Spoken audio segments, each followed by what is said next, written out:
देखने के लिए दौड़ा, लेकिन क्रूसो तो वहाँ था ही नहीं। तब एंगस ने लुइस से पूछा कि वो है कौन और वर्कशॉप में क्या कर रहा है। एंगस ने कहा कि ये उसके पिता की वर्कशॉप है और वो युद्ध से जल्द ही वापस लौटने वाले हैं। इस पर लुइस ने कहा कि देख भाई, तेरा बाप वापस लौट के जो चाहे वो कर सकता है, लेकिन जब तक वो वापस नहीं आते तब तक वो ही इस वर्कशॉप का मालिक है। ये सुनकर एंगस वहाँ से बाहर आ गया और क्रूसो को ढूंढने लगा। हम देखते हैं कि क्रूसो एंगस के घर में घुस आया था और उसे देखते ही स्ट्रंक का कुत्ता चर्चिल उसके पीछे दौड़ने लगा। खुशकिस्मती से चर्चिल चेन से बंधा हुआ था, इसलिए वो क्रूसो को झपट कर खाने में नाकामयाब रहा। इधर क्रूसो भागकर बाथरूम में आ गया। उसी पल क्रिस्टी बाथरूम में घुसी तो वो जोर से चिल्ला पड़ी और भागकर सीढ़ियों में आई। उसकी चीखें सुनकर एंगस तुरंत समझ गया कि क्रिस्टी ने क्रूसो को देख लिया है, इसलिए उसने क्रिस्टी को शांत किया और उसे समझाया कि क्रूसो उसका पेट है जो उसे समुद्र किनारे मिले एक अंडे से निकला है। क्रिस्टी तो अब भी बुरी तरह डरी हुई थी, मगर एंगस ने उससे वादा लिया कि वो एनी को ना बताए, क्योंकि क्रूसो किसी को नुकसान नहीं पहुंचाता।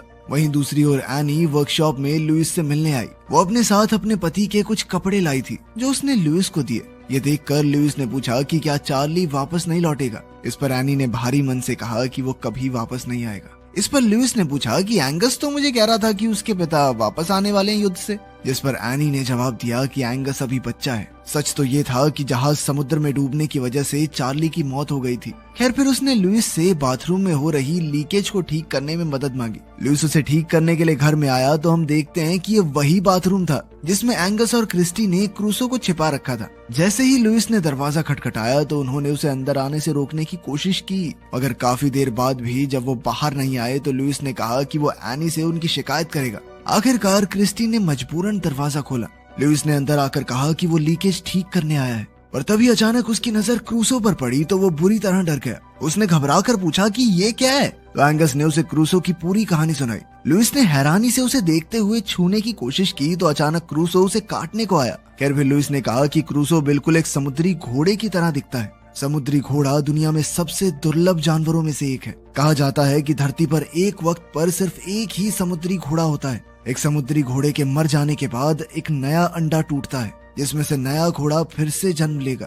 फिर लुइस ने उन्हें समुद्री घोड़े की जादुई शक्तियों के बारे में बताया, पर तभी अचानक एनी ने दरवाजा खटखटाया। अब एंगस ने क्रूसो को छिपाने में लुइस की मदद मांगी, क्योंकि एनी कभी उसे घर में रखने की इजाजत नहीं देगी। जिसके बाद लुइस उसकी मदद करने को राजी हो गया। फिर जैसे ही एनी अंदर आई तो उसे क्रूसो दिखाई नहीं दिया। हालांकि क्रूसो झांक कर बाहर देख रहा था, मगर लुइस ने जैसे तैसे मामला संभाल लिया। इसके बाद एनी बाहर आई तो उसकी मुलाकात हैमिल्टन से हुई। उसने एनी को फौजियों के होने वाले डिनर में शामिल होने का न्योता दिया। बाद में उस रात लुइस ने एंगस से कहा कि उन्हें क्रूसो को वापस समुद्र में छोड़ आना चाहिए, क्योंकि वही उसका असली घर है। लेकिन एंगस इसके लिए हरगिज राजी नहीं था। उसने कहा कि क्रूसो की असली जगह सिर्फ मेरे साथ ही है। जल्द ही घर पर फौजियों का डिनर शुरू हो गया। तब एंगस को क्रूसो को बाथरूम में छोड़कर किसी काम से जाना पड़ा और वो गलती से दरवाजा बंद करना भूल गया। मौके का फायदा उठाकर क्रूसो एक बार फिर से भाग निकला। उधर स्ट्रंक के कुत्ते चर्चिल को क्रूसो की सुगंध आ गई तो वो पागलों की तरह उसे ढूंढने लगा।